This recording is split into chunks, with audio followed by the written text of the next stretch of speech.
기억을 하고 있어야. 잠깐만요. 어떻게 앞으로 조금만 책상 비워. 여기가 지금 이상한데.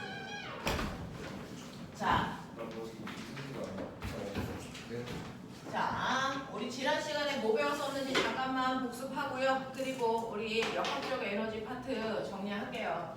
맨 처음에 선생님 만났을 때 뭐 했었냐면 물체의 운동했어요. 자, 물체가 운동하는데 시간이 지났을 때 빠르기 방향 안 바뀌어.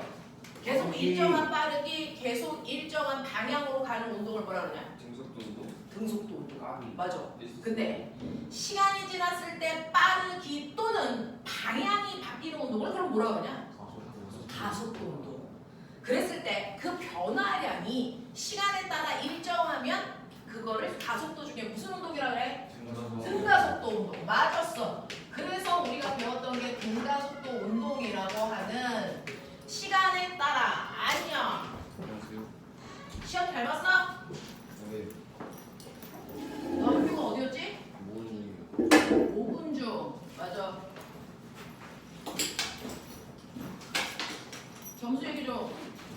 97점. 97.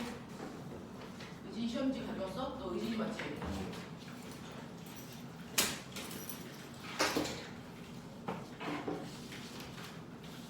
와, 제일 말 안 들을 것 같은 새끼만 시험지를 가져오고 이런 새끼들은 멋진데요. 와, 이거 이제는 너의 새로운 모습이다. 우와, 멋지다.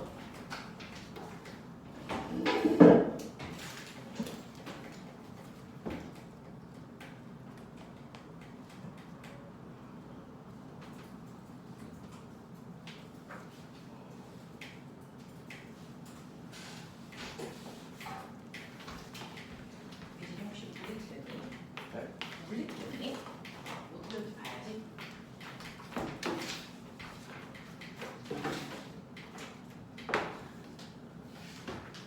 이번에 목을 안 올려줬어? 네. 현미경이구나. 나온경 나왔구나. 저도 거기서 찍었어요. 그러게.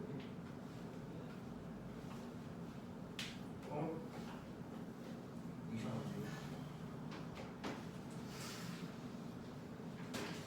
자, 볼게요. 시간이 지났을 때 빠르게 또는 방향이 일정한 양만큼씩 바뀌는 걸 우리가 등가속도 운동이라고 해서 맨 처음에 너네가 나 만났을 때 했던 게 등가속도 운동 그래프 그리는 거. 됐죠? 그랬을 때 등가속도 운동 VT 그래프 그렸던 거 기억나지? 그거 하자고요. 처음 속도 있는 상태로 등가속도 운동 그래프 그려봐. 빨리 그려봐. 처음 속도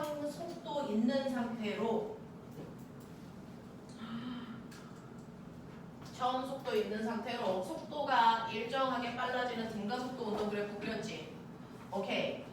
예쁘게 그릴 필요는 없지만 좀 알아보게 그리자. 자, 이렇게 그려. 그랬을 때 이 그래프의 기울기가 뭐게? 가속도. 오.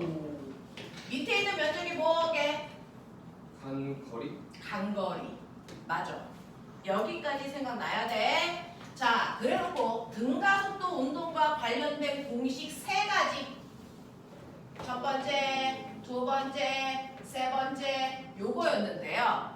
나중 속도요. t초 지났을 때 나중 속도 v값 구하는 공식이 있었고요. 그죠? 간거리 구하는 식이 있었고 그 다음에 시간을 모를 때 쓸 수 있는 유일한 방법도 있어서 공식이 3가지예요.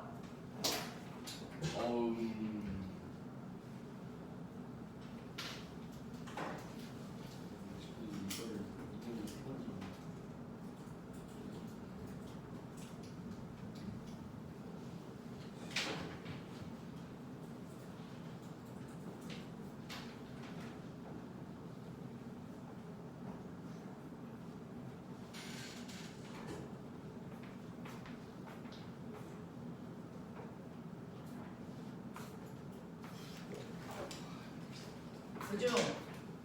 오늘 영재 시험 보러 가는 날이라서 2학년 중에서도 영재 시험 보러 가는 애들이 있죠.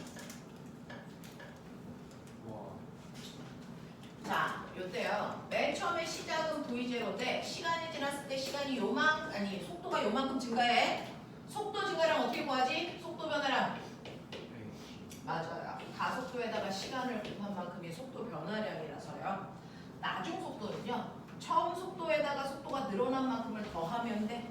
맞아. 그래서 처음 속도에다가 속도 증가량인 AT를 더하면 나중 속도 돼요. 이게 첫 번째 공식이었고요. 그 다음에 두 번째 공식 간거리 구하는 식이었는데 지나가면서 한번 보죠.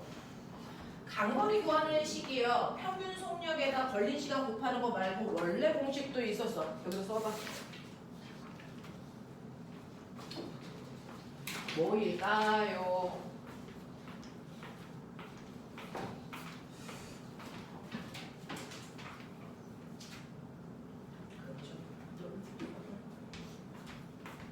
썼어.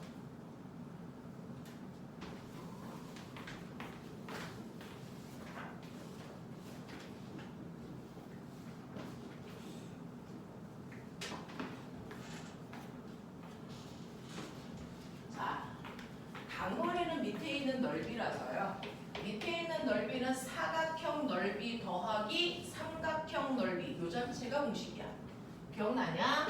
사각형 넓이 더하기 삼각형 넓이 그 자체를 공식으로 만들어 놨어. 그러면 사각형 넓이 어떻게 구하면 돼? 밑변 곱하기 높이죠. 그래서 V0T 더하기 삼각형 넓이니까 삼각형 넓이 2분의 1 뭐니? AT 제곱. 이제 잊지 마. 됐어. 여기까지는 와줘야 돼. 자, 또는 얘를 우리는 처음 속도와 나중 속도의 정확하게 가운데 평균 속도에다가 걸린 시간 곱해도 된다 그랬어. 그죠? 그랬을 때 평균 속도는 처음 속도에다가 나중 속도 더해서 반띵하면 평균 속도고 거기다가 걸린 시간 t를 곱하면 되겠니? 간거리를 구할 수 있는 또 다른 방법이라 둘 중에 어떤 방법 써도 되는데 실제로 문제 풀 때는 이 방법을 훨씬 더 많이 쓰지만 공식은 됩니다. 외워봐. 되겠어요? 자, 그 다음에 운동하는 과정에서 몇 초 걸렸는지 시간을 안 가르쳐줄 때 쓸 수 있는 유일한 방법이 있어요. 뭘 것 같아요? 그렇죠. EAS는 V제곱 마이너스 V0 제곱입니다. 되겠어? 자, 1분 주다. 1분 주다. 1분 안에 외워라. 이거 못 외우면 물리 배웠다는 얘기를 못하거든요. 1분 안에 해결.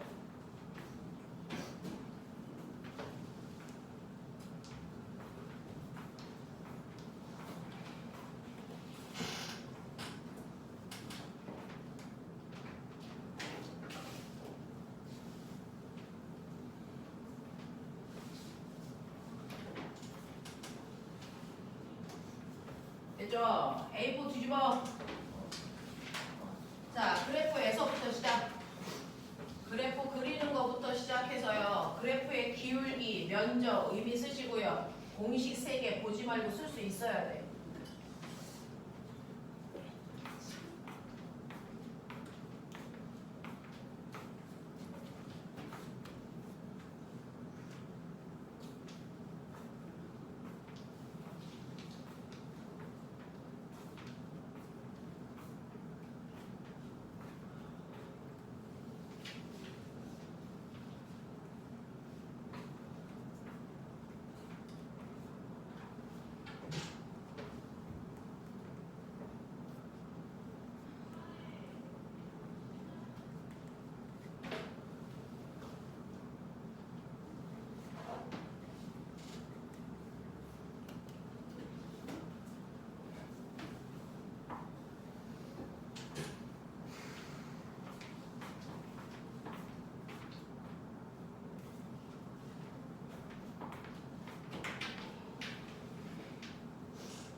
A제곱 마이너스 V0 제곱까지 해결하시고요.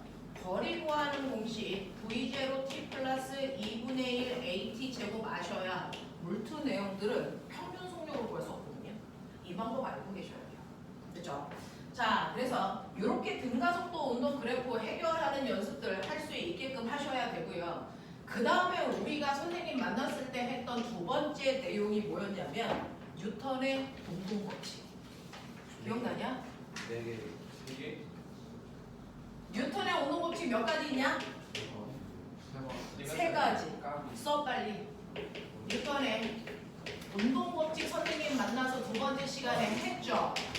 뉴턴의 운동 법칙 중에서 첫 번째 제1법칙 있는데 이렇게 쓰지 말고 여러분들은 그 뒤에 실제 법칙 이름 있죠? 이거 쓰라고요. 제1법칙, 제2법칙, 제3법칙이 아니고 그 뒤에 이름 7명을 쓰시라고요.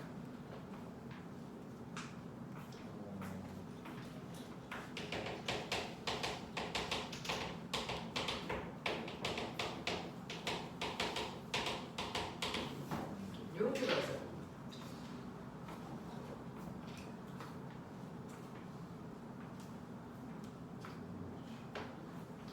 3번이 기억 안 나는데요. 3번이 기억이 안 나는 사람도 있는데요. 어제 다른 반에도 써보라 그랬더니 2번하고 3번을 바꿔서 쓰는 친구도 있더라고요. 근데 얘는 정확하게 실명이 정해져 있어서 순서도 정해져 있거든요. 맞아요. 이걸 한국말로 뭐라 그럴까요? 선생님이 맨날 얘기하면 아는 것 같지만 막상 쓸래니까 황당하죠? 네.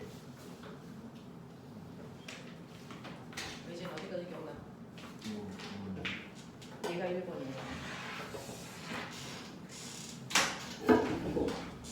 제일 법칙이 뭐예요? 관성 법칙. 까비. 첫 번째 법칙이 관성 법칙이고요. 관성에는 두 가지가 있어. 무슨 관성? 정지한 상태를 유지하려는 정지 관성이 있고요. 이 정지 관성의 크기를 뭐라 그러니? 질량이라고 해요.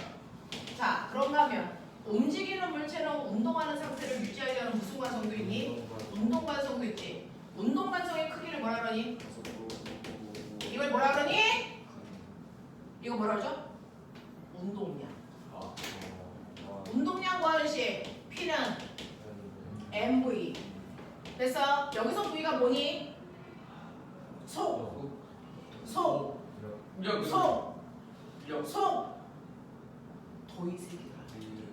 방향이 있는 속도라서 운동량이 방향을 갖는 벡터 값이라고 했고요. 운동량의 변화량을 뭐라 그러냐? 충격량. 운동량의 변화량을 우리는 충격량이라고 했고 충격량 구하는 식 I는 FT 아일랜드. 맞아요? 이게 바로 운동량의 변화량이고요. 운동량의 변화량은 나중 운동량에서 처음 운동량 뺀 값이나 FT로 계산한 값이랑 똑같다. 이런 뜻이에요. 맞죠? 머릿속에 정리하셔야 됩니다. 내신 머리에서 빨리 선행 머리를 가지고 돌아오셔야죠.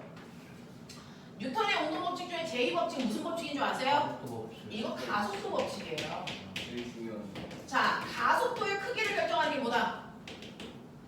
그 얘기잖아요. 가속도의 크기를 결정하는 건? 그 얘기잖아요. 질량과 물체가 받은 알짜 힘이야. 이 얘기예요. 가속도의 크기는 물체의 질량과 물체가 받은 알짜 힘에 의해서 가속도의 크기가 결정돼. 그러니 물체가 운동하는 동안 사용한 알짜 힘의 크기는 물체의 질량에다 가속도 곱하면 돼. F는 ma. 그 유명한 식이 여기서 나오거든. 이걸 우리는 별도로 얘를 운동방정식이라고 부르지만 이름은 몰라도 되고요. 가속도 법칙은 알았죠. 가속도의 크기를 결정하는 건 물체의 질량과 알짜입니다. 라고 하는 겁니다. 자, 그 다음에 뉴턴의 운동 법칙 중에서 마지막 법칙. 작용, 반작용 법칙이죠. 이거 무슨 말이야? 힘은 쌍으로 작용한다. 그렇죠. 모든 힘은 항상 쌍으로 작용한다. 됐어? 쌍이 몇 개? 2개. 그렇죠. 두 개의 힘이 동시에 작용하니까 너네 알죠? 이거요. 자, 선생님이 늘 그리는 누가 누구를? 손이 칠판을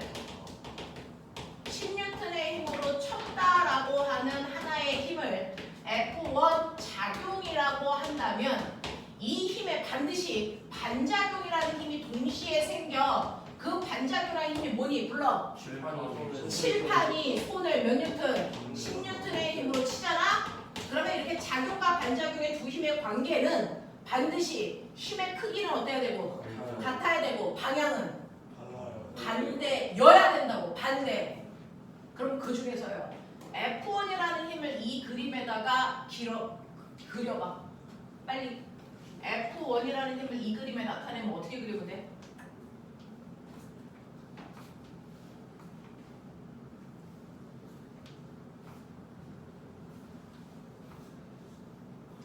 제가 묻는 거 작용점 어디다 찍어요? 이거 묻는 거예요. 이거 어디다 찍어요? 네. 손이 칠판을 때렸으니까 힘을 받은 애는 칠판이라고요. 그래서 칠판에 작용점 찍어서 손이 밀었으니까 밀리는 방향으로 F1 10뉴턴 이게 바로 우리가 손이 칠판을 쳤다라는 이 힘을 나타내는 표현이야. 그러면 칠판이 손을 쳤다라는 힘의 반작용 요거 이렇게 그리겠죠? 이게 F2 10뉴턴이겠죠? 그래서 자 그럼 얘 알자이 얼마입니까? 알자임을 구할 수 없다. 왜? 힘을 받는 물체가 다르니까. 그러면 힘을 받는 물체가 만약에 같은 물체인 오른쪽으로 10뉴턴, 왼쪽으로 10뉴턴이라는 두 힘 A, B를 받아. 그러면 가의 알자임은 얼마야? 0. 그러면 알자임을 0 만드는 두 힘의 관계를 멋진 말로 무슨 관계라고 해? 힘의 평형 관계의 두 힘이라고 얘기하죠. 얘는 힘의 평형 관계의 두 힘이고요. 얘는 작용 반작용의 두 힘입니다. 전혀 다른 힘이에요. 얘는 합력을 구할 수 없는 힘이고요. 얘네들은 합력을 구해서 0 만드는 두 힘을 얘기합니다. 그래서 이런 거였고요. 작용 반작용 가지고 엄청나게 어려운 문제들이 나온다. 그래서 너네는 레벨 1, 2, 3, 4를 나한테 배웠는데 그 중에서 기억나야 되는 거 첫 번째 가장 기본을 흔들리지 말아야죠. 레벨 1 A라고 하는 2kg짜리 물체가 있고 B라고 하는 1kg짜리 물체가 있는데 두 물체가 마찰이 없는 수평면에서 오른쪽으로 30N의 힘으로 미는 힘을 받았다고 치자. 그랬을 때 첫 번째 얘네들이 움직일 때 필요한 알자 힘, 그리고 두 번째 가속도, 세 번째 A 혼자 쓴 알자 힘, B 혼자 쓴 알자 힘, 그리고 둘 사이에 주고받는 작용 반작용의 두 힘이 얼마냐 이런 문제였어요. 구해 빨리.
이 물체가 움직일 때 사용한 알자 힘은요. 전체 얘네들이 움직일 때 사용한 알자 힘 얼마라고 봐야 돼? 30.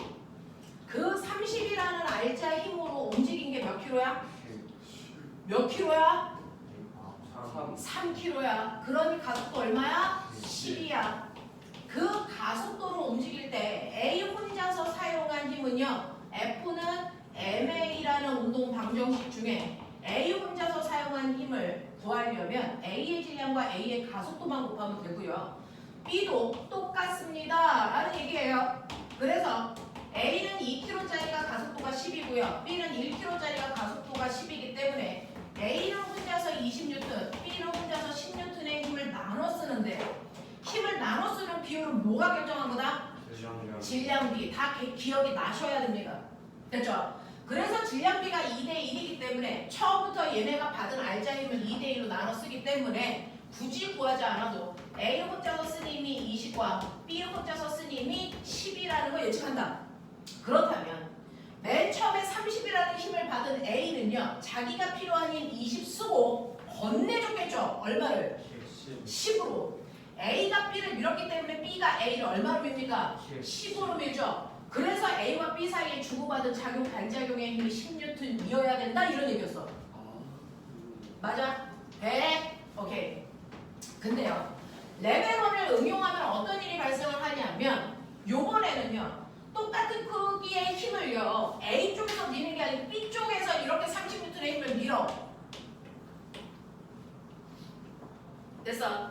그랬을 때 여기에 있는 답 중에서 변하는 게 있다고 했습니다. 5번. 5번이 바뀐다고 했어요. 얼마로 바뀝니까? 20으로 바뀌죠.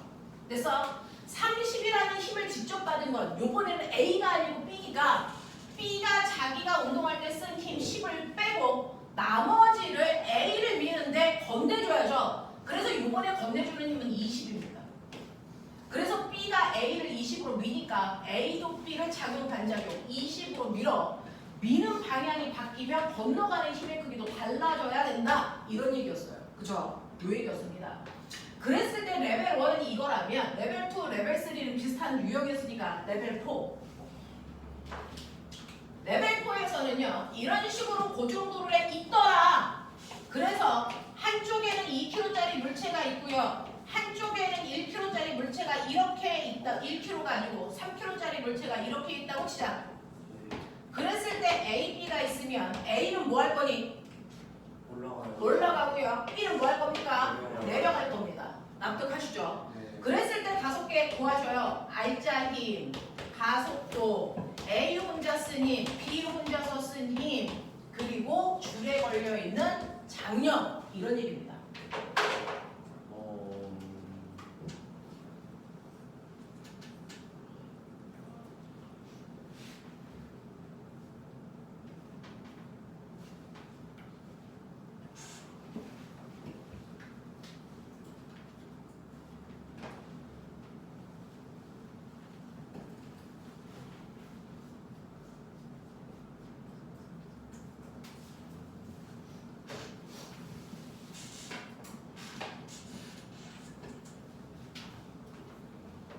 맨 처음에 할 때 여러분들 5번 문제 싹리 다 틀리셨었거든요. 해보십시오.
빨리 이거 써놔.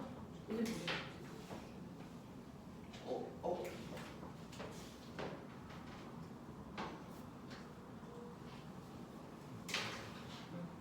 어디 볼게. 아니야 어디가 틀린지를 확인해 드리죠.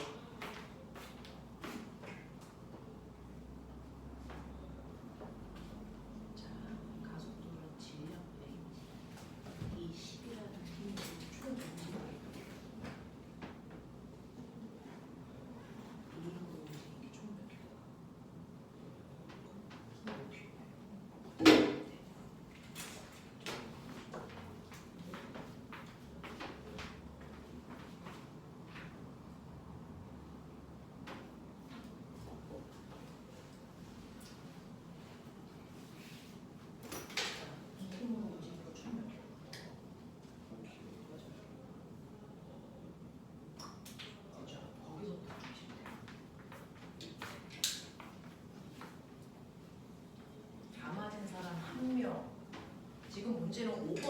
돌려 계시거든요.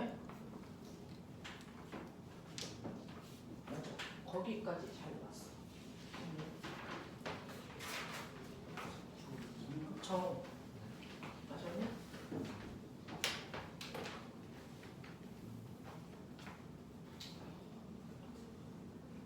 안 돼. 그렇죠. 아니야. 5번 틀렸어. 5번 틀렸어. 문제는 5번인데요. 5번이 아직 안 고쳐지네요. 맞은 사람의 서준이 한 명이네요.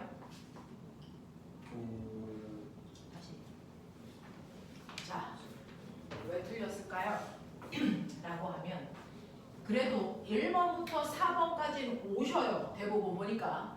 자, 지구가 얘를 잡아당기는 힘이 20N이고요. 지구가 얘를 잡아당기는 힘이 30N이야. 근데 이 힘이 서로 반대 방향이기 때문에 빼야 R자임 나온다? 알고 계셔요. 그래서 10N이 전체 R자임입니다. 그쵸? 그 10N이라는 R자 힘으로요. 움직인 전체 질량이 얼마냐면 5kg입니다. 그래서 가속도는 5분의 R자 힘이라서 2예요 라고 하는 여기까지 건너오시더라고요. 그러면 A가 쓴 R자 힘은 얼마냐면 F는 MA라는 운동방정식을 통해서 여러분들이 A의 질량 2kg의 가속도가 2니까 4N이야 여기까지 하셨고요. B는 3kg고 가속도가 2니까 6N이야 여기까지 오셔요. 근데 문제는 얘를 맞은 사람이 한 명밖에 없는데 문제는 이걸 힘을 분석하는 능력이에요. 요걸 A에서 보든지 B에서 보든지 한 놈만 봐. 한 놈만 패요. 자, 꼬맹아, A에 작용하는 실제 힘은 몇 개? 두 개. 뭐하고 뭐? 중력과. 중력과 뭐니? 식이 잡아당기는 힘. 장력이에요. 수직항력은요, 땅바닥에 물체를 밀어 올리는 힘이야. 그래서 얘는 식이 잡아당기는 힘이니까 장력이라고 하는데 A를 봤을 때 장력이 크겠냐, 중력이 크겠냐? 장력이 크니까 장력이 잡아당기는 방향으로 움직이고 있지. 맞아. 그러니 큰 힘에서 작은 힘을 빼면 바로 A가 쓴 R자 힘이 나와야 되거든요. 그 A가 쓴 R자 힘이 얼마냐면 4니까 이 값이 4가 돼야 된다고요. 그러니 장력이 얼마여야 되니? 24 아닐 수가 없어. 이걸 A 쪽에서 안 보고 선생님 전 B 쪽에서 계산했는데 그 숫자가 안 나와요. 이상한 겁니다. 왜? 어차피 실은 같은 가닥 한 가닥이라서 장력이 같아야 됩니다. 그러니까 B 쪽에서 해도 똑같은데 그럼 B에서도 보면 B에 작용하는 실제 힘 몇 개? 얘도 두 개예요. 그래서 중력과 뭡니까? 장력이죠. 근데 B를 잘 보시면 어떤 힘이 더 큽니까? 중력이 더 크니까 얘가 중력 방향으로 내려가잖아요. 이때는 중력이 더 큰 거잖아요. B의 입장에선. 그러니까 큰 힘인 중력에서 장력을 빼면 B가 쓴 R자 힘이 나와야 된다는 얘기예요. 그래서 그 중에서 B가 쓴 R자 힘은 6이라고 네가 구했으니까 요 값이 6 돼야 돼 라는 거잖아요. 그러니까 장력은 여전히 24가 나와야 됩니다. 아닐 수가 없어요. 이렇게 가. 되겠죠? 이게 레벨 4 문제였어. 됐냐? 자, 그래서 여기까지가 여러분들이 선생님이랑 했던 거고요. 그 다음에 했던 게 뭐였냐면 이거는 첫 번째 시간, 그 다음에 두 번째 주차에 세 번째 주차에 선생님이랑 했던 게 뭐냐면요. 돌림 힘. 그래서 서연아, 거기 문 열어. 얘들아, 저기 봐. 지금 서연이 뭐하고 있니?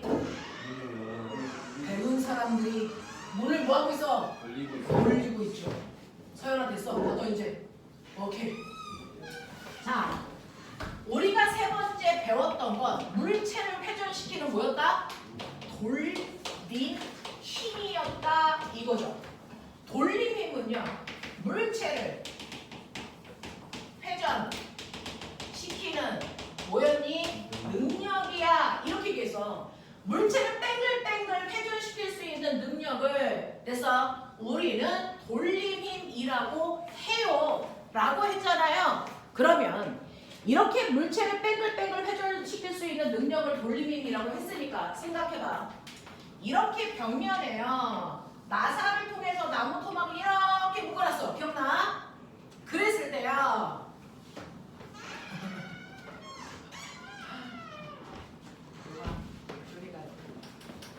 자, 이렇게 있을 때 이 나사를 기준 축으로 했기 때문에 여기를 우리가 이제 받침점 이렇게 부를 거야.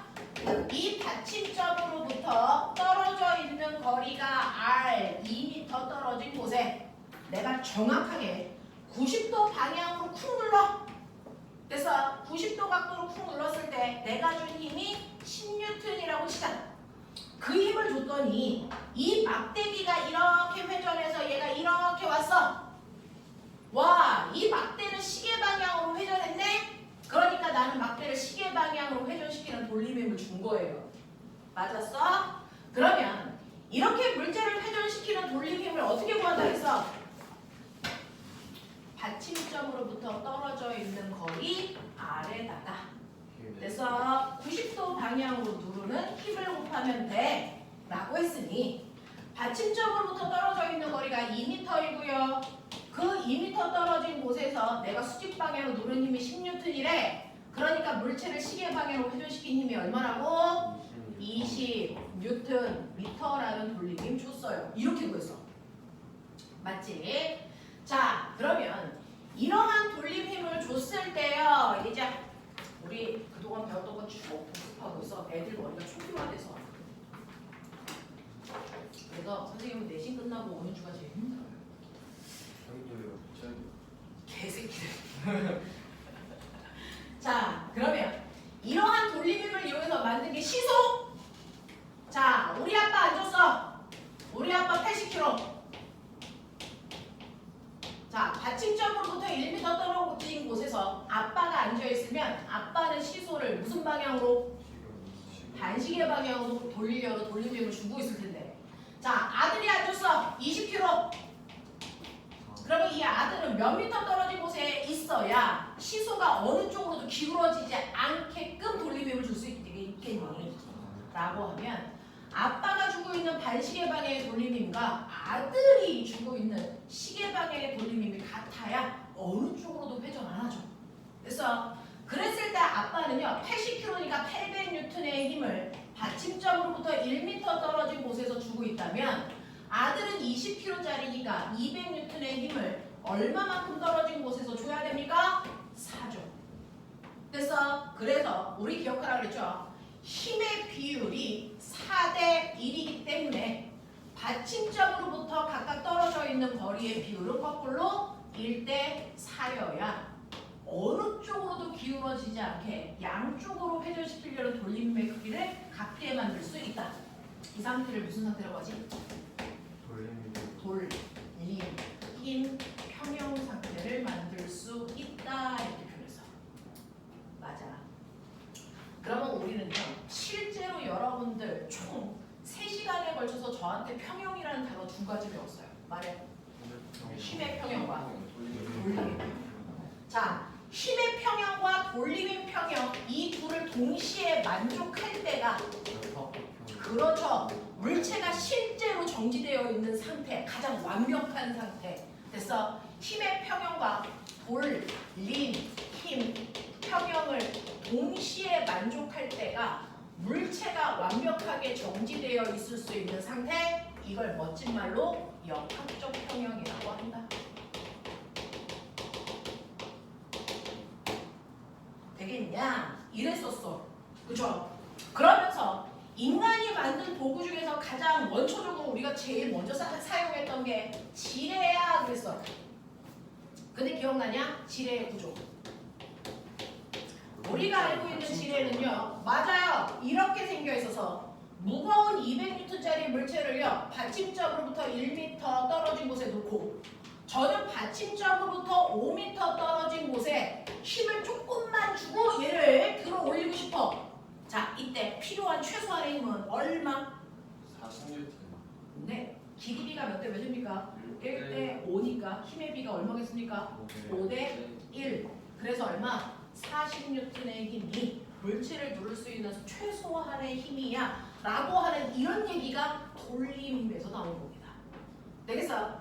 자, 그래서 여러분들이 보시면 만약에 내가 지뢰라는 도구를 안 썼으면 직접 물체를 들어 올릴 때 무려 200이라는 힘이 필요했겠지만 내가 지뢰라는 도구를 사용하니까 40N이라고 하는 원래 힘에 비해서 5분의 1 작은 힘이 들었죠. 이걸 물리에서는 뭐라 그러냐면 이렇게 힘이 적게 드는 걸 도구를 사용했더니 힘에 뭐가 있다? 이득이 있다라고 했어. 그래서 와 그렇게 좋은 거네. 근데 내가 얘를 꾹 눌러서 2m 내려오게 했다고 치자. 그러면 얘는 상대적으로 올라갔겠죠. 이렇게 얼마 올라갔을까? 보입니까? 요 삼각형하고 요 삼각형이 뭐라고요? 닮음. 그러니까 길이비가 1대 5기 때문에 높이비도 1대 5가 아닐 수가 없어요. 됐죠? 그러니까 물체가 실제로 올라간 건 얼마다? 0.4m 밖에 못 올라간다 이 얘기예요. 됐죠? 그래서 물체의 중심은 이렇지만 물체가 실제로 이동한 거리는요.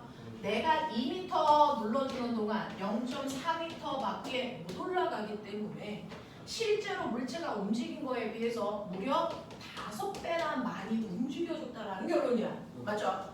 이걸 우리는 도구를 사용하니까 거리에 뭘 봤다? 손에 봤다. 이렇게 얘기해요. 됐어. 그래놓고 그러면 내가 물체에다가 힘을 줘서 물체를 이동시켰으니까 우리가 마지막 시간에 배웠던 저는 2라고 합니다. 맞죠? 한일의 양이 얼마입니까? 라고 하면 준 힘에다가 밀고 간 거리를 곱하면 되니까 한일의 양이 얼마게? 80. 됐어? 자, 도구를 사용했을 때 사람이 한 일도 얼마게? 80 이거잖아요. 그래서 내가 도구를 사용해서 열심히 일을 해봤지만 도구를 안 쓸 때나 도구를 쓸 때나 한 일의 양은 어떻더라? 같더라. 됐어? 그래서 아무리 도구를 사용해도 일에는 이득이 없다라는 걸 결론 내립니다.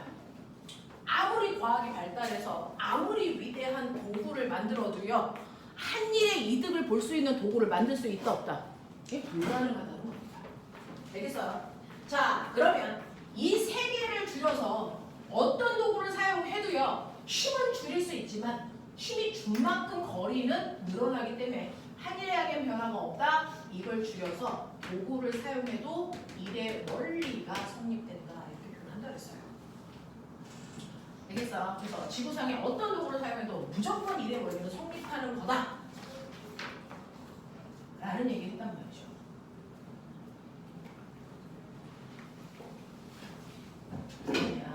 그러니 여러분들이 고정도래를 사용한다고 일의 이득이 없는 게 아니고요. 움직도래를 사용하던 지뢰를 사용하던 일에는 절대로 이득을 보는 도구는 존재할 수 없다. 라는 얘기를 해드렸어요.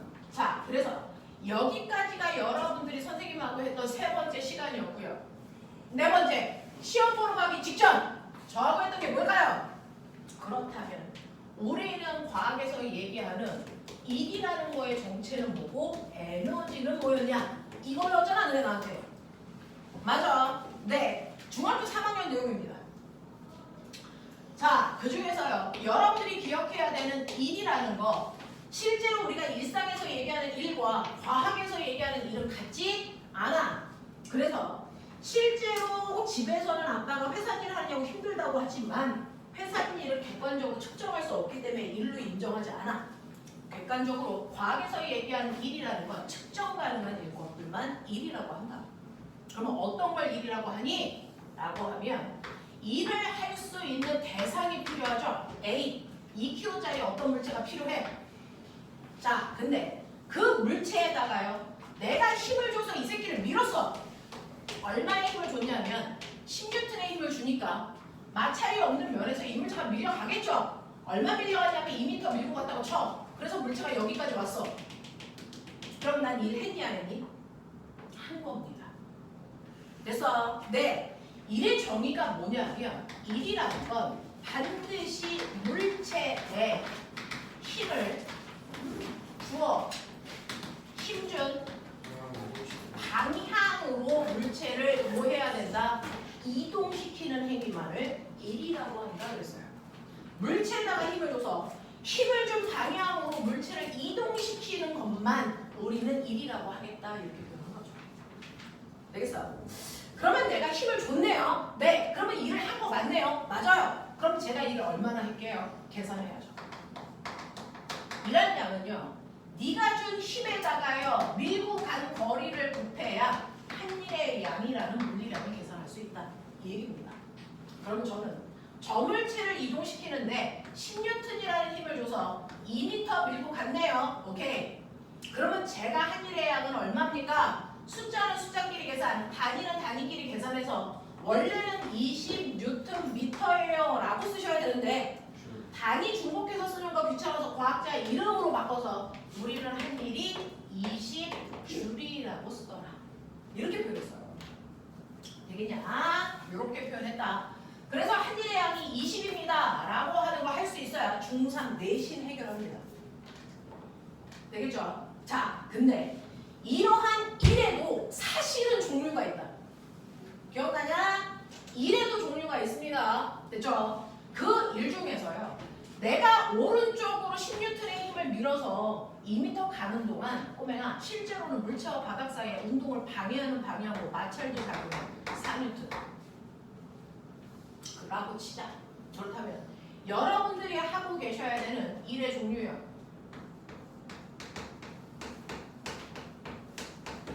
자, 제가 움직일 때 작용한 힘이 몇 가지 있을까요?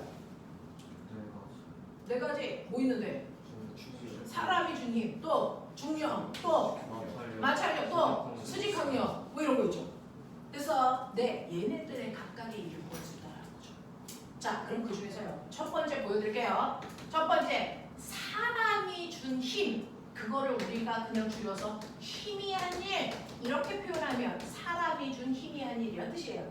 그래서 두 번째는 마찰이 한 일. 세 번째는 중력이 한 일. 네 번째는 걔네들을 다 합한 알자 힘이 한 일. 뭐 이렇게 할게요. 수직항력은 어차피 중력이랑 같을 거니까. 이런 거 구해보자라는 얘기입니다. 됐어? 네. 그 중에서 사람이 준 힘이 한 일 구할 거야. 10 불러. 뭐 곱하기 뭐? 10 곱하기 2. 그래서 얼마? 20줄에 일했어요. 사람은. 이런 얘기야. 그럼 마찰이 아니라 10 불러. 마이너스 4 곱하기 2는 마이너스 8이라고 지금 서준이가 얘기했어요. 보면 얘는 마이너스가 없는데 얘는 갑자기 마이너스가 붙어서 얘는 플러스라는 거예요. 네, 그래서 일은요. 사실은 플러스의 1과 마이너스의 1로 구분을 할 수 있어야 된다. 이게 고등학교 때부터 나와요. 중학교는 플러스의 1과 마이너스의 1이 없어요. 그래서 중학교 때는 마찰이 한 일도 그냥 8입니다. 마팔이라고 쓰시지 않아요. 고등학교 때부터 이렇게 씁니다. 고등학교 때는 마이너스 안 쓰면 틀리고요. 그래요. 그래서 중학교 때는 오히려 마이너스 쓰면 저 새끼 뭐야 이렇게 얘기하고요. 그렇습니다. 자, 보시면요. 실제로 힘이 한 일은 플러스인데 왜 마찰이 한 일은 마이너스야? 라고 하면 플러스와 마이너스는 오른쪽 왼쪽 방향이 아니고요. 뭘 얘기했냐면 물체가 가는 방향과 같은 방향으로 준 힘을 플러스 힘으로 한다. 그래서 그 힘이 한 일은 플러스의 일이다. 물체가 가고 있는 운동 방향과 반대 방향으로 작용한 힘은 마이너스의 힘이다. 그 힘이 한 일은 마이너스의 일이다. 이렇게 합니다. 되겠어? 이렇게 가는 거야. 그러면 꼬맹아 중력은요. 와, 이 방향 맞아요. 몇 뉴턴? 몇 뉴턴? 20뉴턴. 2kg짜리니까. 됐어? 그러면 중력의 한 일은 얼마야? 얼마? 20 곱하기 얼마일까? 0입니다. 됐어? 그래서 중력의 한 일이 0인데 왜냐면 실제로 중력이라는 힘하고요. 물체의 운동 방향이 몇 도? 90도. 힘과 이동 방향이 90도일 때는요. 그 힘은 물체가 운동하는 방향으로 사용하는 힘이 하나도 존재하지 않는다 그랬어요. 그렇죠? 그래서 힘과 이동 방향이 90도일 때는 한 일이 존재하지 않는다라고 하는 것도 기억해라 라고 했거든요. 그래서 대표적으로 바닥에서 어떤 사람이 물체를 이렇게 들고 있는데 나는 이 물체를 들고 앞으로 가는 동안 힘을 어떻게 주고 있냐면 물체가 떨어지지 않게 위쪽 방향으로 받치면서 앞으로 걸어가죠. 그러면 내가 주고 있는 힘의 방향과 내가 가고 있는 이동 방향이 몇 도를 이루고 있니? 90도. 그럼 내가 걸어가는 동안 한 일이 있다 없다? 없다 그랬어. 예지야, 일본 갔다 와서 영상 봤을까 안 봤을까? 그거 오늘 가서 봐야 돼. 됐어? 그때 영상이야. 알겠지? 한 번 더 봐. 자, 그 다음에 자, 그렇다면요. 네 번째, 알짜임이 한 일이 얼마입니까? 라고 하면 사실은 중력이 20 작용하는 만큼 땅바닥에 밀어 올리는 힘도 얼마? 20. 그래서 2힘과 2힘은 합력이 0이고요. 사람이 오른쪽으로 미는 힘 10, 왼쪽으로 당기는 마찰력은 4. 그럼 알짜임은 오른쪽으로 몇 뉴턴? 6뉴턴이에요. 서로 반대 방향이니까 빼야 되잖아요. 그렇죠? 그래서 이물체에 작용하는 알짜임은 오른쪽 방향으로 6뉴턴이야. 그러면 오른쪽 방향은 물체의 운동 방향과 같은 방향, 반대 방향? 같은 방향이니까 플러스 6뉴턴의 힘으로 2m 밀고 갔기 때문에 알짜임이 한 일은 플러스 12줄이에요. 이렇게 갔죠. 맞아? 맞아. 네. 그래서 알짜임 힘을 구해서 알짜임이 한 일을 계산하셔도 되지만 내가 구한 모든 일을 다 더하셔도 알짜임이 한 일이 나옵니다. 그렇게 돼요. 편한 대로 가시면 돼요. 됐어? 그래서 일에는 이렇게 운동 방향과 같은 방향으로 작용한 힘이 한 플러스의 일도 있고요. 운동 방향과 반대 방향으로 작용한 힘이 한 일이 마이너스의 일도 있고 그 일들을 다 더한 알짜임이 한 일도 존재한다. 그래서 또 힘과 이동 방향이 90도일 때는 한 일을 없다라고 표현하는 게 맞다. 알겠어요? 요 얘기거든요. 자, 그러면 내가 이렇게 예쁘게 일을 막 했어. 자, 그러면 내가 한 일을 나타내는 물리에서 제일 좋아하는 일을 나타내는 그래프도 그릴 수 있어요. 한 일은 힘 곱하기 밀고 간 거리였어. 기억나니? 그랬을 때요. 옆에 있는 그림처럼요. 내가 움직이는 동안 준 힘은요.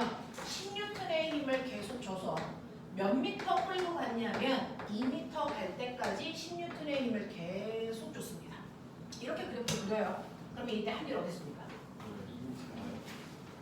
한 일 어디 있습니까? 라고 하면 한 일은요. 여러분들이 보시는 것처럼 힘이라고 하는 거는 세로에 있고 이동한 거리는 가로니까 가로 곱하기 세로가 뭐라고요? 면적이라고.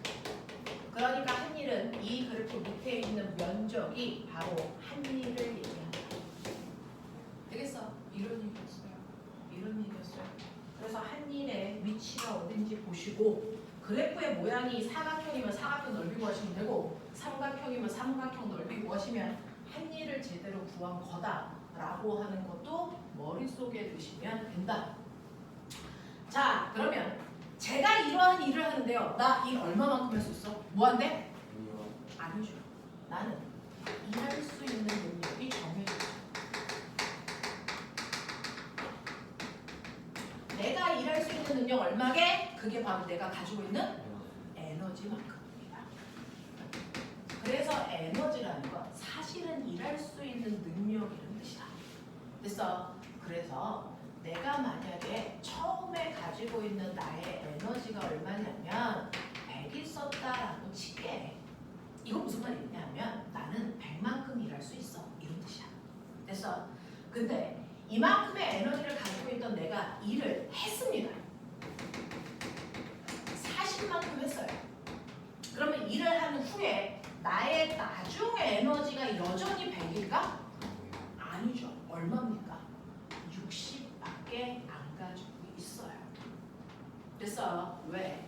내가 가지고 있는 에너지 중에서 40만큼은 일하는데 썼기 때문에 에너지가 60밖에 안 남았다는 겁니다. 그걸 물리에서는 에너지가 일로 어탕됐다 이렇게 표현하기로 했어요.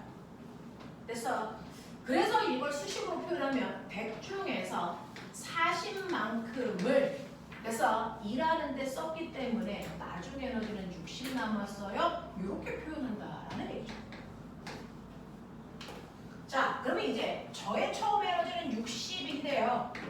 요번에는 일을 한 게 아니고 일을 받았답니다. 얼마만큼 받았냐면 20만큼 받았다고 치자. 저의 나중 에너지 얼마 됩니까? 80 됩니다. 되겠어? 자, 그러면 에너지가 처음에는 60이었는데 80으로 늘었네. 왜 늘어? 20만큼 받은 일이 에너지로 바뀌었기 때문에 에너지가 증가된 거라서 요번에는 거꾸로 일도 에너지로 전환되네.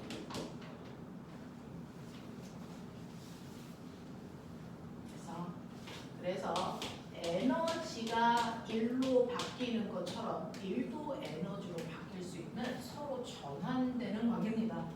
그래서 전환되기 쉽게 하려고 둘 다 단위를 똑같이 줄로 쓰더라. 이런 얘기예요. 자, 요 과정도 보시면 60 더하기 20이 80이잖아요. 그렇죠? 그러면 처음에 에너지가 이거였는데 일을 그래서 하고 난 후에 나중 에너지는 바뀌어. 자, 그 중에서요. 일을 한 만큼은 에너지가 줄어들 거고 일을 받은 만큼은 에너지가 느네. 다시 말할까요? 어떤 일은 에너지를 감소시키는 일이 존재합니다. 그걸 마이너스 1이라고 합니다. 그래서 어떤 일은 에너지를 증가시킵니다. 그걸 우리는 플러스의 일로 표현하죠. 근데 이 플러스와 마이너스는 아까 우리가 일의 종류하면서 했었죠. 그래서 플러스의 일은 뭐예요? 물체가 운동하는 방향으로 작용한 희미한 일이 플러스의 일. 됐죠? 물체가 운동하는 방향과 반대 방향의 희미한 일은 에너지를 감소시키는 마이너스의 일이다. 라는 겁니다. 되겠어? 네요. 자, 그러면 실제로 어떤 물체가 이제는 나중 에너지가 80인데요. 시간이 10시간 지날 동안 한 일도 없고 받은 일도 없답니다. 그럼 나중 에너지 얼마입니까? 80입니다. 에너지는요. 시간이 지난다고 해서 줄지도 늘지도 않고요. 정확하게 일을 한 만큼만 줄고 일을 받은 만큼만 늘어요. 시간이 지난다고 해서 에너지가 스스로 없어지지 않습니다. 되겠어? 그러면 이제 머리 있는 척해. 처음에 에너지가 100이었는데 나중 에너지가 60 됐대. 무슨 말이야? 40만큼 일 했다라는 뜻이야. 되겠어? 처음 에너지가 60이었는데 나중 에너지가 80이래. 무슨 말이야? 20만큼 일 받았다는 뜻이야. 그래서 처음 에너지가 80인데 나중 에너지가 80이래. 무슨 말이야? 그렇죠. 그러니까 그래서 나중 에너지에서 처음 에너지를 뺀 만큼이 바로 일의 양이다 라고 하는 거죠. 그걸 우리가 다른 말로 실제로 일이라는 건 어떤 물체에다가 힘을 줘서 힘을 준 방향으로 물체를 이동시키는 거예요. 이건 일의 정의죠. 사전적 정의죠. 근데 실제로 일의 의미가 뭡니까? 라고 얘기하면 일이라는 건 사실은 에너지보다 변화예요. 에너지가 40만큼 바뀌었어? 그거 일이기 때문이야 라고 표현한 거죠. 그래서 일은 에너지 변화량이다. 거꾸로 얘기하면 일은 에너지를 변화시킨다 라는 뜻입니다. 그래서 에너지가 늘었어. 아, 이 새끼 일 받았네. 에너지가 줄었어. 이 새끼 일했네. 그렇게 가면 된다는 거야. 알겠어? 네, 이렇게 됩니다. 그러면 이러한 일을 할 수 있는 능력인 에너지에는 몇 가지가 있을까요? 세 가지? 에너지에는요 사실은 두 가지가 있어요. 위치랑 네, 실제로 일을 할 수 있는 능력인 에너지의 종류를 보면 그 중에서 움직이고 있는 물체들도 일할 수 있는 능력이 있네. 움직이는 물체가 갖는 에너지, 무슨 에너지? 운동 에너지라고 해요. 예를 들어 이렇게 바닥에 2kg짜리 물체가 2의 빠르기로 굴러가고 있어. 그럼 당연히 A는 움직이고 있으니까 운동 에너지가 무조건 있어요. 움직이면 운동 에너지가 있고요. 빠르게 움직이면 운동 에너지가 많은 거고 느리게 움직이면 운동 에너지가 조금 있는 거고 멈춰 있으면 운동 에너지 없다. 없는 거. 분명한 겁니다. 됐어? 그러면 이렇게 움직이는 물체가 갖는 운동 에너지 어떻게 구한다고 그랬어? 2분의 1 mv 제곱인데요. m이라는 건 움직이는 물체의 질량일 거고요. v가 뭘까요?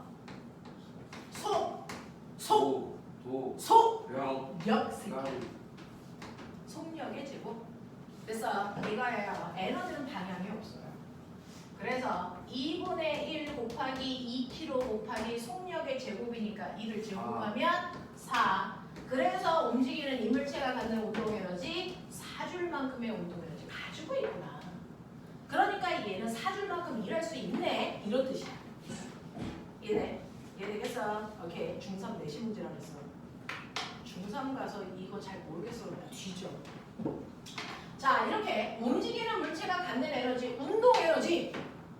되겠어? 그럼 이제 머리 굴려봐. 근데 이렇게 가고 있는 이 새끼한테요. 내가 오른쪽으로 10N의 힘을 줘서요. 되겠냐? 숫자가 정확하게 떨어질지 모르겠어. 2m 밀고 갔어. 얘는 에너지가 증가할까 감소할까?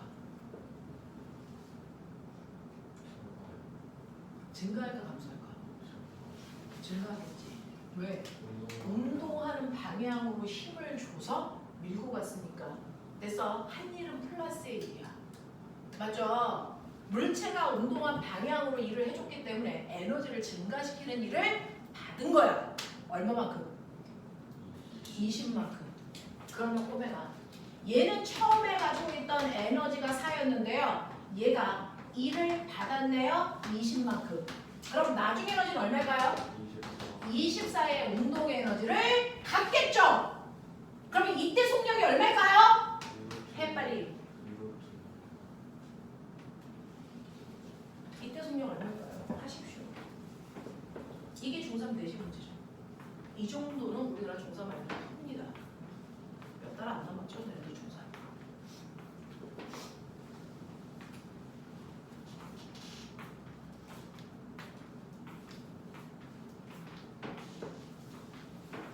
선생님이 지금 하고 있는 이거랑 똑같은 수업을 초등학교 5학년 애가 듣고 있어요.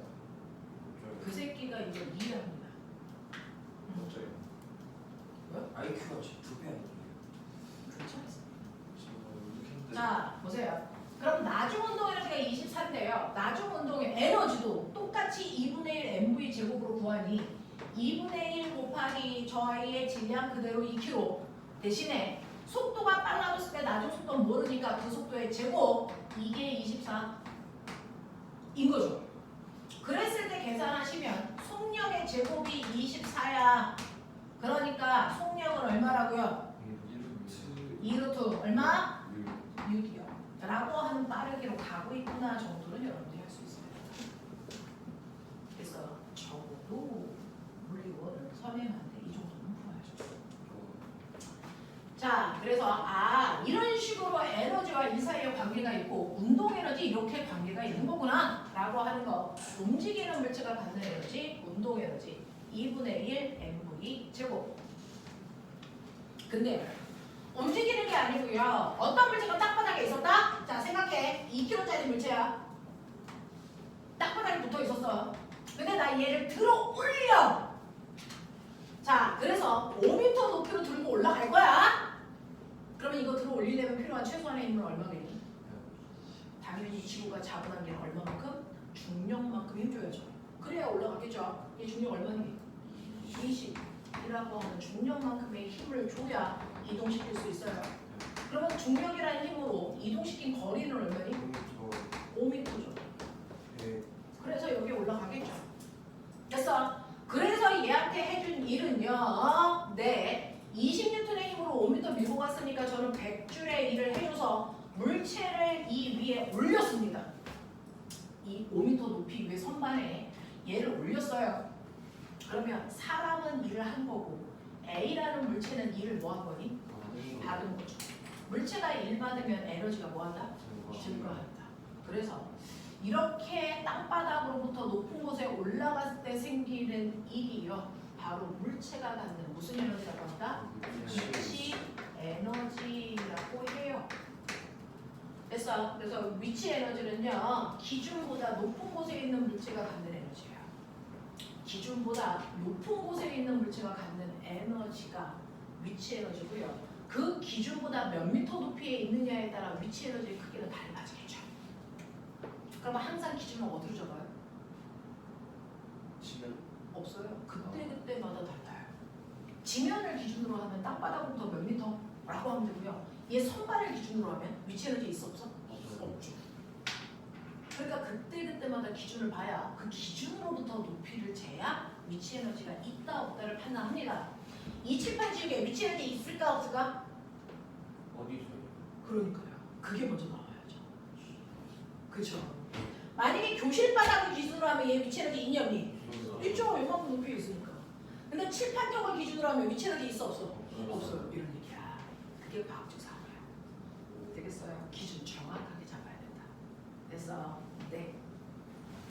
자, 그래서 이렇게 기준면으로부터 h 높이에 있는 물체가 갖는 위치의 에너지는요, 그 물체의 무게에다가 기준면으로부터 올라간 높이를 곱한 값이 물체의 위치 에너지 구하는 식이야. mgh.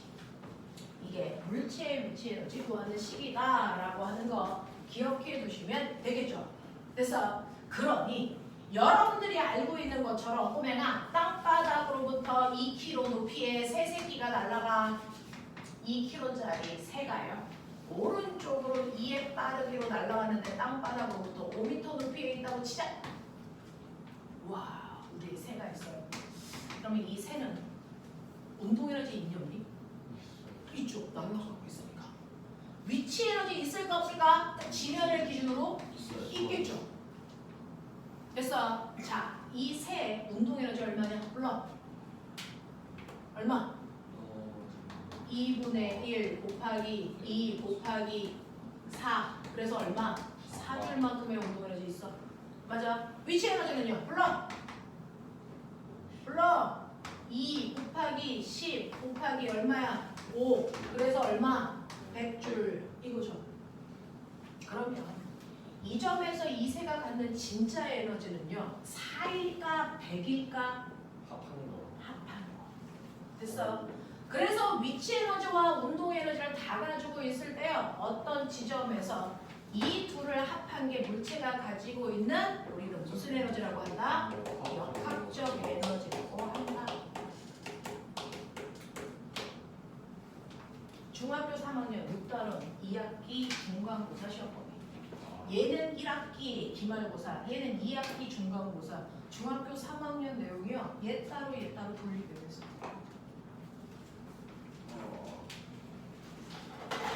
그러니 물리 선행이 잘 된 친구들은 저 파트 할 때 남들보다 민원오죠.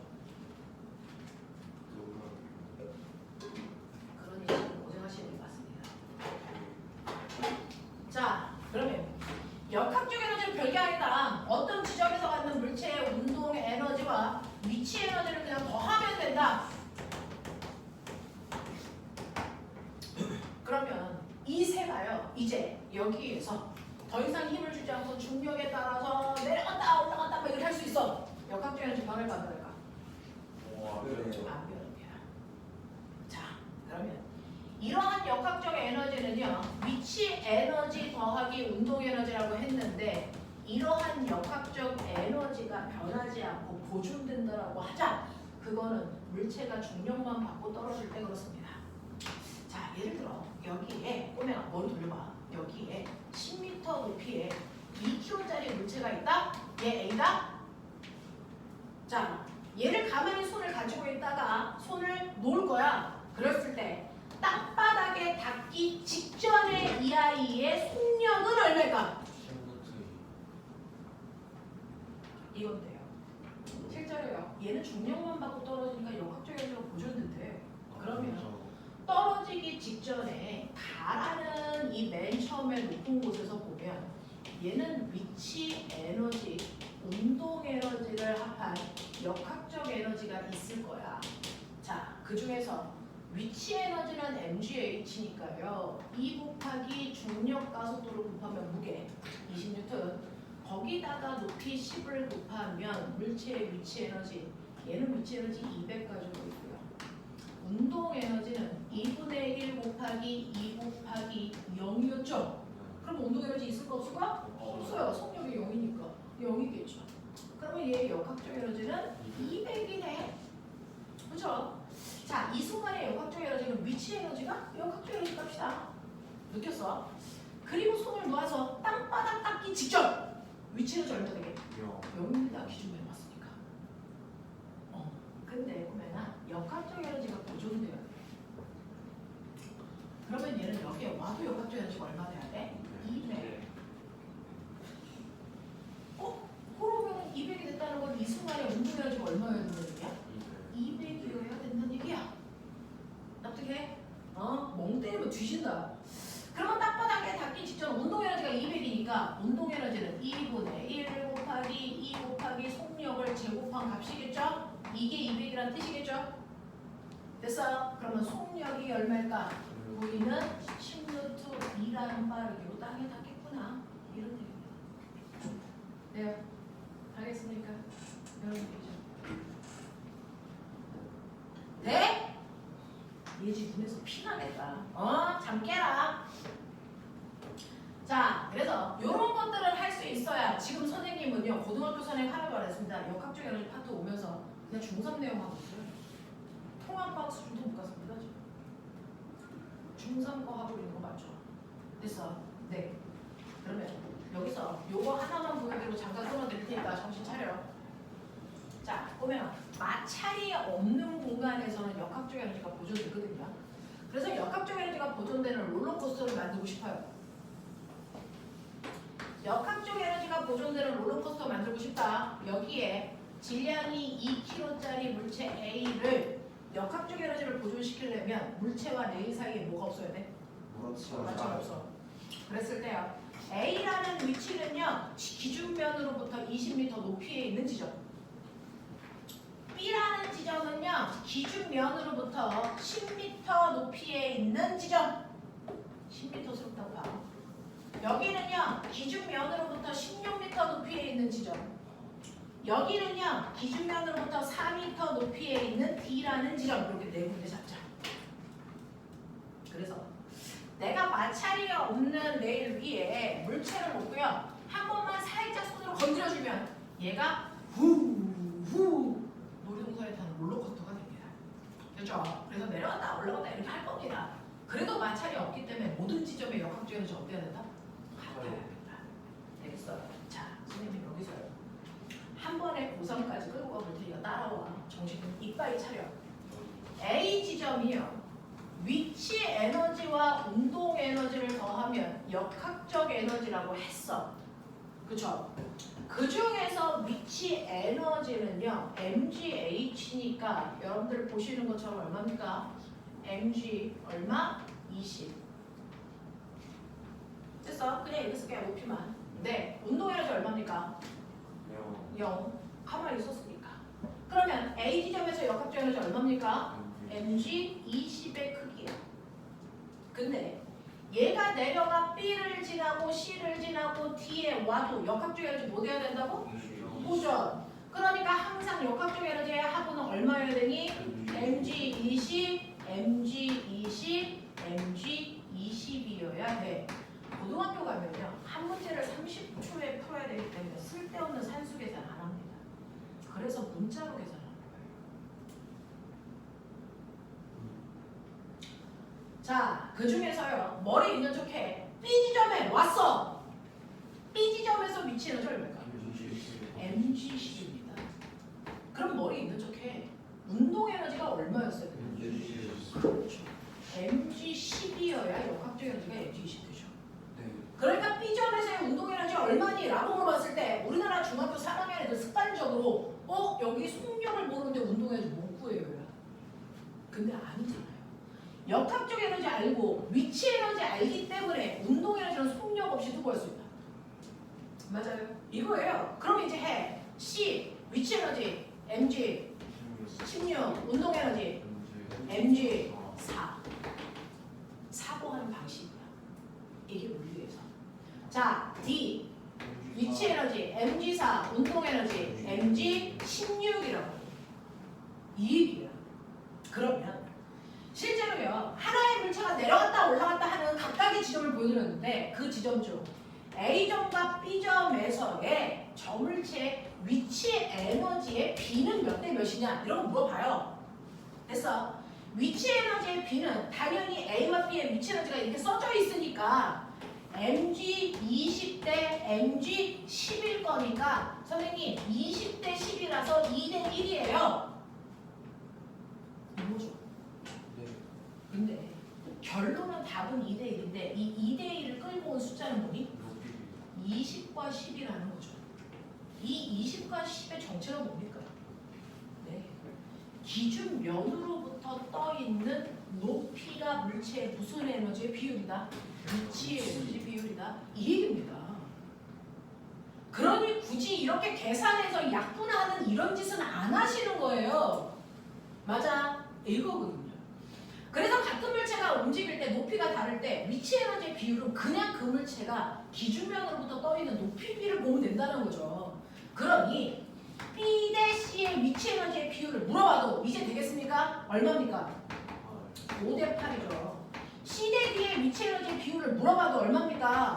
4대 1이죠. 이 과정은 하나도 안 걸친다는 얘기예요. 이해만 된다면. 그래서 똑같은 숙제를 내줘도 어떤 애는 2시간 걸려요. 어떤 애는 30분 만에 했어요. 어떤 애는 매번 9.8곱하기 짓을 하고 있어서 그래요. 어떤 애들은 이 의미가 뭔지를 아니까 그냥 높이만 보고 풀어요. 그거예요. 정신 차리셔야 돼요. 똑같은 걸 하더라도 생각해서 보십시오. 그게 문제예요. 그러면 보면 위치 에너지의 비율은 떠 있는 높이비네. 그러면 이제 우리는 운동 에너지의 비율도 생각할 수 있는 거 아니야?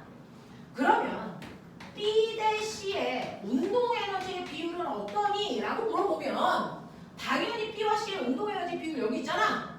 그러니까 mg 10대 mg 4 그래서 약분하면 10대 4고 그래서 5대 2야 이렇게 나오는 거 아니야?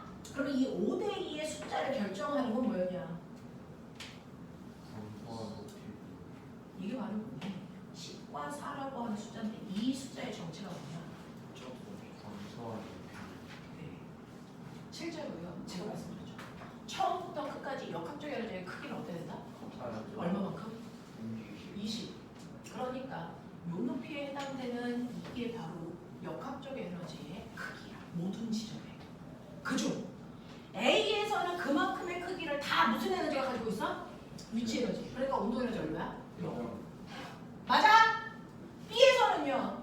전체 이만큼의 20에 해당되는 역학적 에너지 중에서 위치 에너지가 차지하는 거 얼마? 10.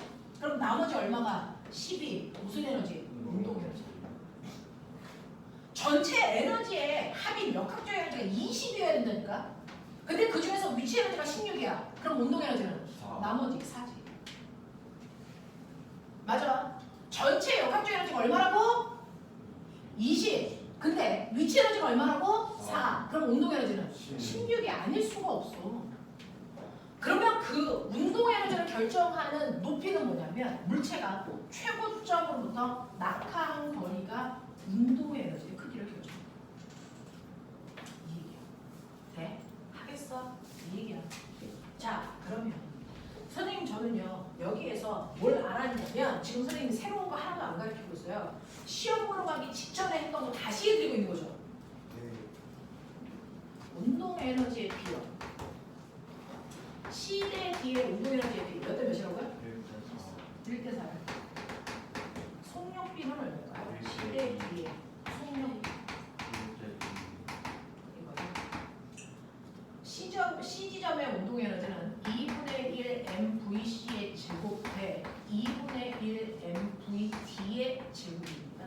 그게 1대 4라는 얘긴데 2분의 1 M, 2분의 1 M 똑같아서 약분하면 결국은 운동 에너지의 비율이라는 건 그 지점의 속력의 제곱 비율을 써놓은 거다라는 뜻이거든요. 그러니 속력 비율은 각각의 루트 값이다. 그래서 이거 루트 씌우시면 얼마입니까? 1대 2가 속력 비율이야. 맞죠? 그러면 앞으로 거꾸로 속력비를 주면 그거를 제곱하면 운동 에너지 비율이다. 하겠다. 이렇게 되는 거야. 그렇죠? 하겠죠? 네. 에너지와 위치 에너지를 합한 값이고요. 그 합한 값인 역학적 에너지 이렇게 구한다라고 하는 거 기억해 두시면 되죠. 10분만 끊었다가 우리 예진이에서 피나고 있어요. 10분만 끊었다가 여기다 할게요. 예지야, 성적, 시험지. 내야 돼요. 네. 안 가져왔는데요. 점수를 아뼈.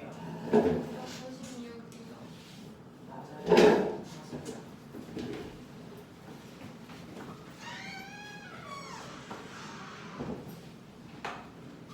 너 혹시 과학 문제 중에 물리 틀렸냐? 뭐 틀렸냐? 뭐요?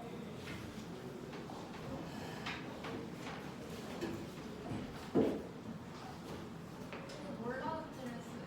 지랄한다. 아니 진짜.